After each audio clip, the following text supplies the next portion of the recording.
Bonjour ou bonsoir à l'heure à laquelle vous nous suivez. Bienvenue sur notre chaîne Coach D, une chaîne qui parle formation, éducation, business. Et avant de continuer, je vous demande de vous abonner massivement sur notre chaîne, d'aimer, de partager les vidéos. Je suis Danny.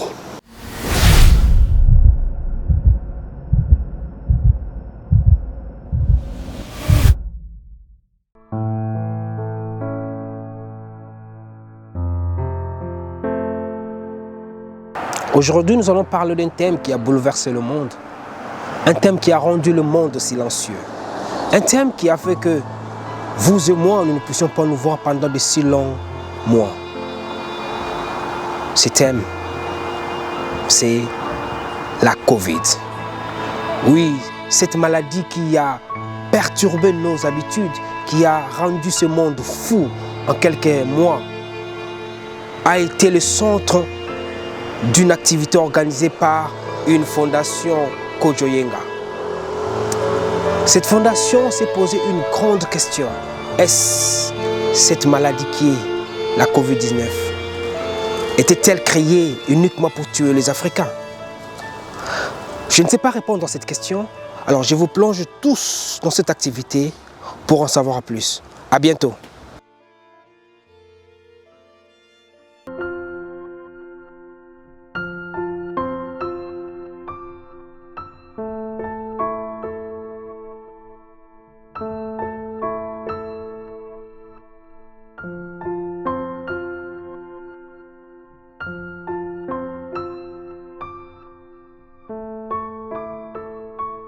My name's Marianne Alapini. I was one of the founders of the Kojoyenga Educational Trust and Foundation. At the time when Kojoyenga died, I was an elected councillor in Kensington, Chelsea, and became good friends with Untitled. Sadly, after Kojo died, we set up the Educational Trust and Foundation in honour of Kojo on the anniversary of his death, which is the 16th of March. We had our first main event for the Kojoyenga Educational Trust and Foundation on the 16th of March 2010. And our foundation is focused on providing a legacy for Kojo because he was 16 years old and he died so young with such a bright future ahead of him. We want to ensure that there will be a legacy in his name. So the Kojoyenga Educational Trust and Foundation covers 4 key areas. The first one is we have an award ceremony every single year, which is the Excellence Awards for young people, and we recognize gifted and talented young people in the community, and they're chosen by their peers who've recognized them as beacons of light, making a real difference in the community. And with the way that Kojo died, we have set up a program which is focused on conflict resolution, so that we can teach young people the skills. If a situation arises in the community, they're able to deal with it in a thoughtful way, being much more strategic, and instead of ending up in a fight, they're able to negotiate themselves out of that situation. Other projects that we look at within the foundation is providing advice on education, health and housing, and we have a focus obviously in the UK because we want to build a legacy for Kojo here, but we also have a passion and commitment to also work with Ghana and the Democratic Republic of Congo, where we're doing a lot of work so that Kojo's name lives on in the UK and in Africa, and we want to make sure that he has not died in vain. We also do fundraising events which fund the Excellence Awards, and today's event is focused around the coronavirus workshop, and that's been covered through sponsorship from the National Lottery Community Fund. Thank you to everyone who came to assist Kojoyenga Trust in this event, and we hope you always be there to support this hard work we are doing. I'm glad to see you here, but as usually we're going to start with a prayer before we move in today's subject. So, I call upon Maman Virginie, si tu peux faire la prière pour nous, comme ça on va démarrer la séance, s'il vous plaît. Son and the Holy Spirit. Amen. Dear Lord, we thank you for this opportunity you're giving us today. You know the reason why we are here. Without you, we will not be here. That's why we want your presence during this workshop. So the subject today is just around COVID, that kind of theory going on around black people being, killed or exterminated in the hospitals. People talk about it. If you never heard it, that's what's going on in the social media of black people sometimes. We'll be divided in groups just to debate about the theories of complot around COVID-19. Then we'll come with the report, and Papa Pierre will summarize, and then that will be the end, and there are refreshments there. I think it can take us maybe an hour and a half. Today's the 30th of July. It's actually Kojo's birthday. Coincidentally, since Kojo tragically died on the 7th of July, since he died in 2007, we've marked his birthday every single year. And so please, can I ask everybody to just stand up for a moment so we can just have silence in memory of Kojo on his birthday, and also solidarity with Auntie Lajua, Kojo's mother. Please, everyone, just close your eyes and we just think of Kojo on his birthday today. He's in the beloved arms of God and Jesus, but we remember him on his day. Je m'appelle Kinswa Mbassiani. Je suis quelqu'un qui est très intéressé dans l'éducation et la formation. Oui, aujourd'hui, c'est une activité du type communautaire. Nous venons dans le cadre d'un trust qui est une charity dénommée Kojo Yenga Trust, qui est un jeune Congolais qui a été assassiné en 2007. Alors, il y a une charity qui a été constituée à son nom. Et pour commémorer son mémoire, nous organisons des activités assez régulières qui sont plus dans le domaine éducationnel pour essayer d'encadrer des jeunes gens de l'âge de 16 ans à 25 ans dans divers aspects que l'on peut retrouver dans notre site internet pour ceux qui pourront avoir accès. Or, le site internet, c'est www.kojoyengatrust.org.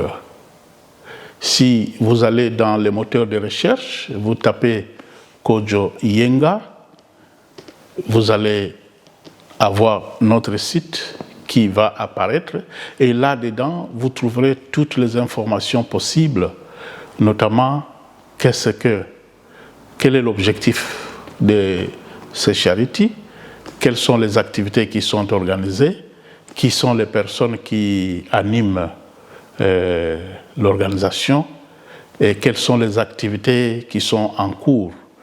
Et vous allez vous instruire et ça va certainement vous aider. 15 years, for the first time, we're having a very, very good website at the dimension of the trust.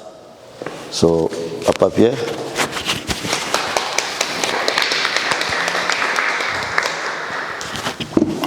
kojoyengatrust.org. In one word.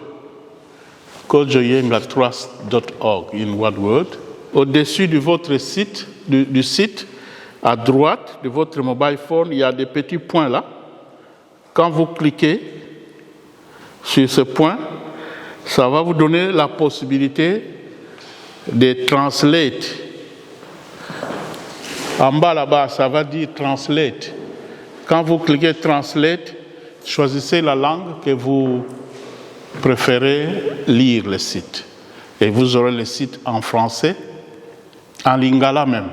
Mais retenez une chose, les traductions ne sont pas vraiment 100%, mais du moins, quand vous allez lire, ça va bien vous expliquer ce que ça dit dans la version anglaise. Donc, c'est facile. Papa Didier, we believe in one group. Mama Brigitte, you lead one group. And then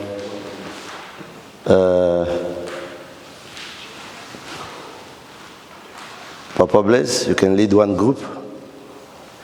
And the fourth one, Mama Virginie, you can lead one group. Même pour les vaccins, on décourageait, on dit ne prenez pas, on veut tuer les noirs.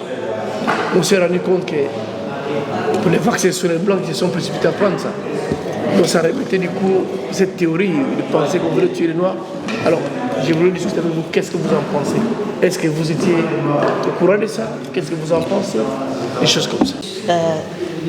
The social life or the life in general. Yes. How we coping with COVID, what we're doing, how it affected the life of people. Yes. You suffer COVID or not, how you're dealing with it, what is happening because of COVID. Yes. Yes, absolutely. Are you writing? Yeah. Pen doesn't work.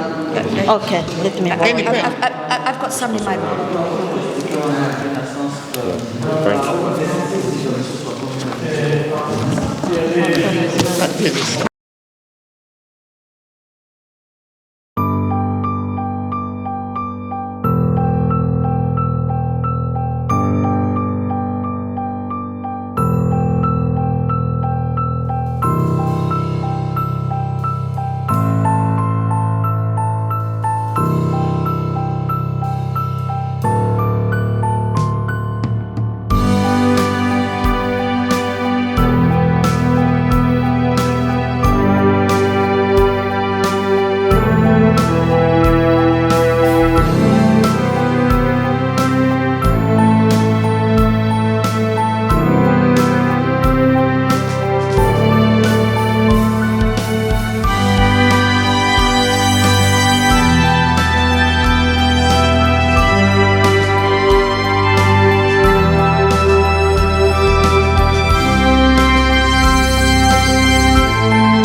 I'll pass you on to Auntie Alapini, going to give us the summary of everything we're talking about today. The first question was, what are the negative consequences after people getting coronavirus? Most people today said that when they were interviewed about coronavirus, did they have attack, did they not have attack? Most people said they had quite a mild attack. Only one person here said she had a really bad attack and she was sick for over a month and she still got long COVID symptoms. But most people had several attacks of COVID, but they were mild attacks. And as Africans, because we're so used to treating pre-existing illnesses, we use herbs because that's something we've grown up with all of our lives. So most people, when they were in lockdown, they used herbs for their coronavirus plus their other illnesses, so they didn't count it as just coronavirus. Most people's social lives were badly impacted due to the inconsistent messages from the government about the lockdowns. Family relationships were badly affected, and people are not living now 2 years later as the way that they lived very freely with each other before, because people are scared and just thinking, if that family member has got corona, will they give it to me? Will the family get it? What's going to be the impact on our family? What's going to be the impact on our business? And when, like that young boy is coughing now, when someone coughs because they've got hay fever, everyone's jumping. You know, they're going, ah! And all of our lives we coped with a cold. But now you sniff and people are going, no, don't come in my house. So we're living differently. Domestic violence went up 160% in households. So in the lockdown, people were living in the house with the abuser. And this has a knock-on effect on the partner being abused, but a wider knock-on effect on the children. So this is something the government needs to look at. Question 2. Why are black people hesitant to go and get the vaccine? And there was a lot of debate in all of the different groups. Main things that came back is the World Health Organization and the National Health Service did not provide consistent awareness raising. They didn't tell us what coronavirus was. They just said, this dread thing is come, it's going to kill you. And people going, well, how? Why? Where did it come from? And they said, you know, a country in Southeast Asia. And so that also brought in a lot of blaming, people going, you gave it to us. And so where we were living with communities that we respected before, we were saying, you gave it to us, which is not the best way to be each other's brother and sister's keeper. Citizens need clear, consistent information to overcome their fear of the vax, as they did not understand how it might affect them.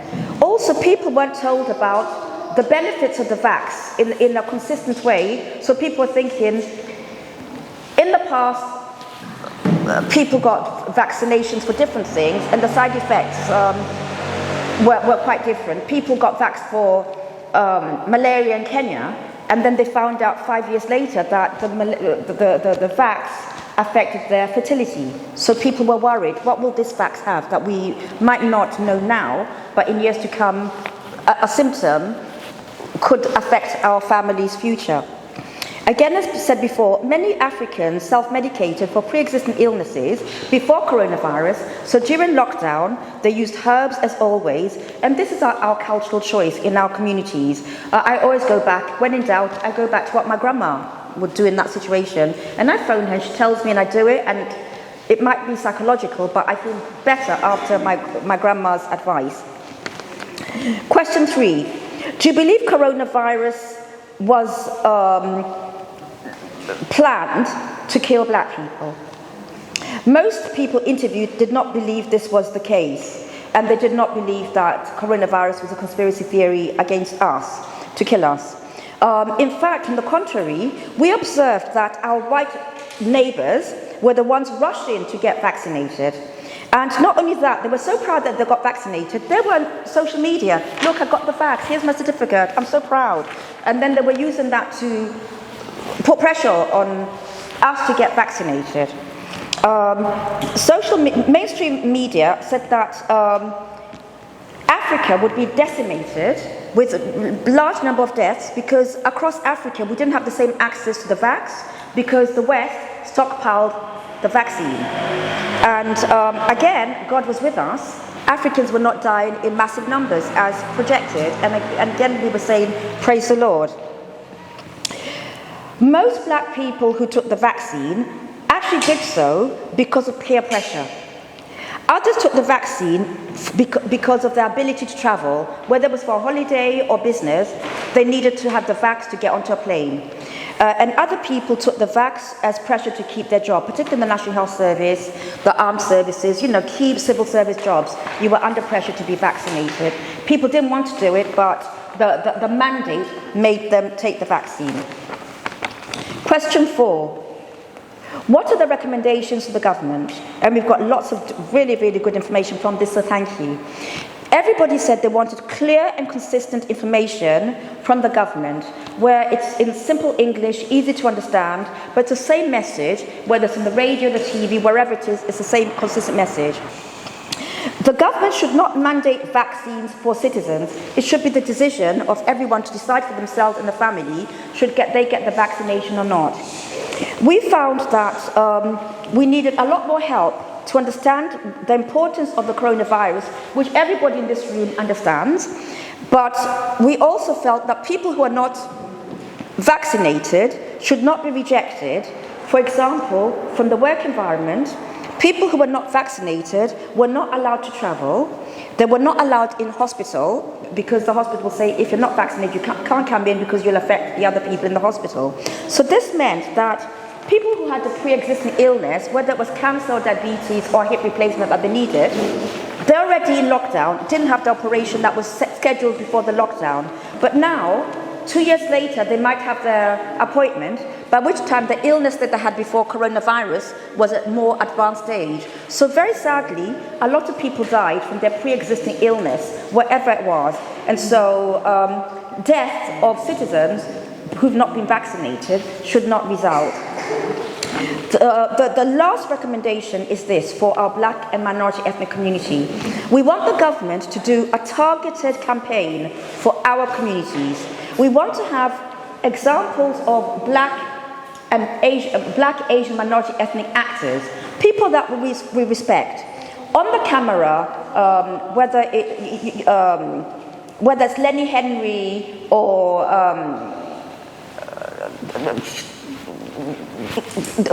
famous footballers, we want them to be there on camera saying, I got vaccinated for this and that reason, and we want the government to follow up on the vaccination injuries, because we're hearing a lot about people who got vaccinated, they got a stroke, or someone got vaccinated and they died prematurely they might have had a pre-existing illness, but the vaccination shortened their life. We want to follow up on this so we understand what happened, because at the moment people are just hearing someone died after they got a vaccination. They're not registering the person had cancer before. They're just hearing the vaccination killed them.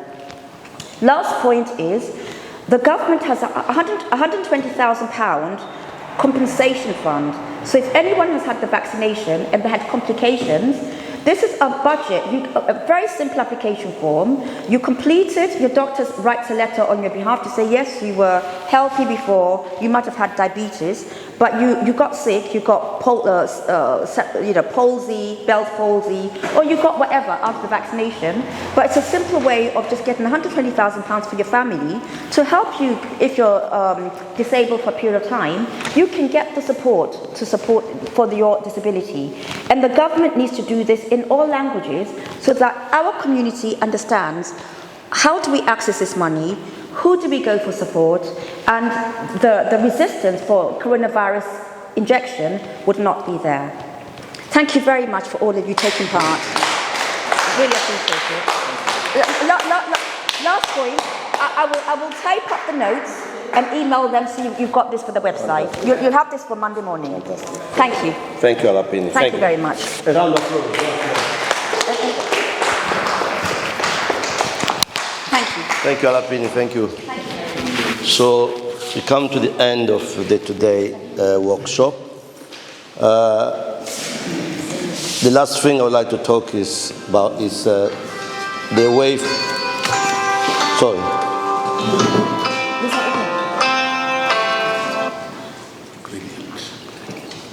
Thank you very much.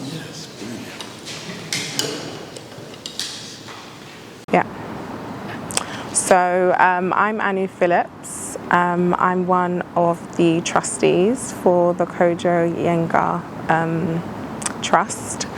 I felt this activity was quite good. Given if maybe we went on lockdown, maybe it should have come a bit sooner to help us with changing maybe the ways that we think about corona. But it's still quite good because it's like we're speaking in hindsight of what we think the government should have done, of what we think we should have done a bit differently, which is quite good. Thank God we're now out and we're free, because that's how it felt sometimes. It felt like we was in a prison. So yeah, it was a good workshop. It was good to hear other people's opinions on the whole pandemic, and just a really good time to have the community, our friends, our loved one together. And it's also our dear Kojo's birthday today as well. Well, posthumous birthday, I think that's what it's called. But yeah, I enjoyed it, and yeah, that's all I have to say. Une très agréable impression. Je suis ravi, je ne regrette absolument nullement d'avoir participé à cette activité. Au moins, on sent qu'il y a des personnes qui sont riches d'idées, qui veulent apporter leur contribution dans le sens apporter de l'information, instruire les gens, éduquer les gens, relever leur niveau de connaissance. C'est ce qui m'a énormément réjoui. Par rapport au Covid, c'est vrai, tout le monde était secoué. On ne peut pas le nier, à tort ou à raison. Moi, je pense que généralement, le scepticisme a fortement été engendré par l'inconnu. Du fait que on a parlé d'une maladie qu'on ne connaissait pas, et les choses telles qu'elles se faisaient, elles donnaient l'impression d'une sorte de précipitation, aussi bien par ceux qui voulaient apporter, disons, des éléments ou ce qui était nécessaire pour la guérison, et également sauver des vies. Mais ça s'est fait dans je crois qu'on le reconnaîtra, un tohu-bohu tel que ça pouvait susciter des craintes, des appréhensions, parce qu'on voyait des gens décédés, on se demandait pourquoi, était-ce dû au Covid, et tout était tel que ça a suscité plus de la peur que de la confiance, que de la sérénité. On n'allait pas vers le vaccin parce qu'on se disait « Ah oui, il faut se soigner », comme généralement il le faut, mais plus parce qu'on ne veut pas mourir. Je remercie énormément ceux qui m'ont invité à cette rencontre, à cette organisation. Je souhaite ardemment que cela puisse se tenir une nouvelle fois. Je serais bien intéressé de pouvoir y participer. Je convie aussi bien mes compatriotes que toutes les personnes qui trouveront un intérêt dans quelques images qui seront diffusées vis-à-vis de cet événement, de bien vouloir prendre part. Ça vaut la peine, c'est instructif, c'est éducatif, c'est informatif. Aujourd'hui, c'est un thème qui est ma protection, c'est votre protection. Vous savez tous qu'on a connu le Covid-19 qui a éclaboussé le monde entier, et pour cela, on a mis au point des vaccins pour essayer de protéger la population, mais il s'est fait que certaines communautés, notamment les nôtres, africaines, sont demeurées réticentes pour accepter ces vaccins. Voilà pourquoi nous avons décidé d'organiser un workshop qui est une activité communautaire pour essayer d'expliquer aux gens, d'échanger sur cet aspect. Bon, il y a plusieurs raisons, évidemment. Tout dépend des intérêts de chacun. Il y a des gens qui préfèrent toujours être informés. Il y a des gens qui s'efforcent à chercher l'information là où elle se trouve, ce qui est recommandé pour un être humain. Mais il y a de ceux qui ne s'intéressent pas à s'informer du tout. Voilà pourquoi il y a toujours cette mésinformation qui circule dans notre communauté au sujet du vaccin qui serait là pour tuer les communautés africaines ou les Noirs en général. Oui, les Noirs ont pensé que ça pourrait tuer seulement les Noirs parce que, d'après certaines personnes, c'est le fait qu'ils ont constaté que dans des hôpitaux ici, la plupart des Noirs qui étaient atteints par ces virus ont fini par mourir, notamment ceux qui n'ont pas pu être pris en charge très tôt ou ceux qui se sont rendus en retard pour chercher les soins médicaux.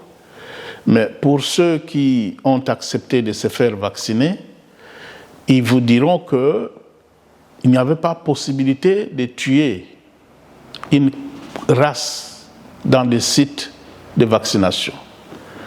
Pourquoi? Parce que le même flacon était partagé à 5 personnes au moins. On ouvre un flacon, on tire quelques cc, on injecte à celui qui vient le premier. Le même flacon, on tire avec l'autre seringue, on injecte à la deuxième personne, troisième personne, et ainsi de suite, jusqu'à ce que le flacon sera vide. On ouvre un autre flacon.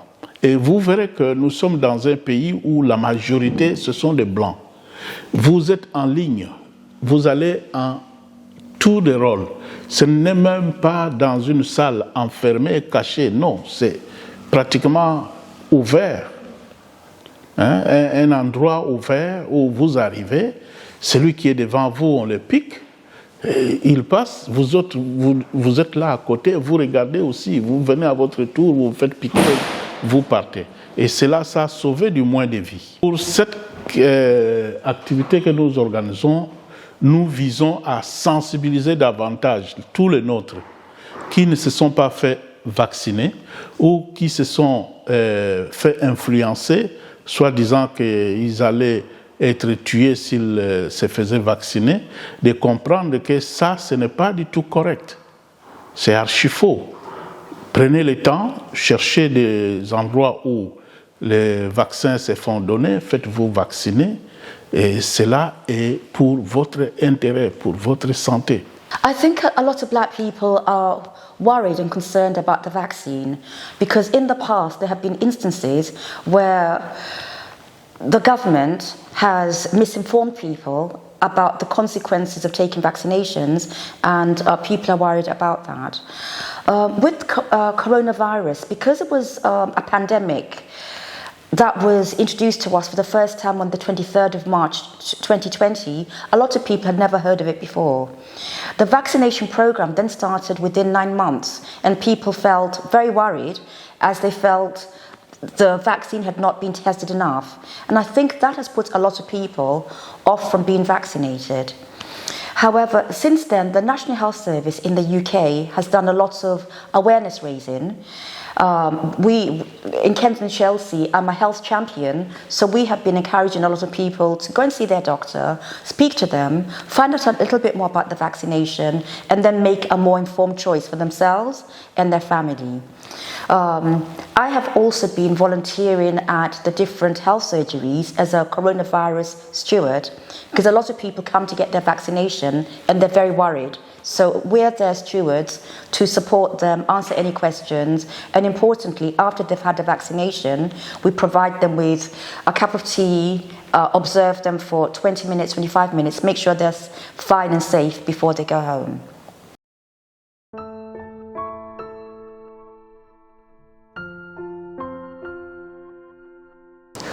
Je pense que vous avez aimé la vidéo. Alors, n'oubliez pas, partagez, likez cette vidéo et contactez-nous sur notre email qui s'affiche au bas de votre écran. Merci et à bientôt. Bye.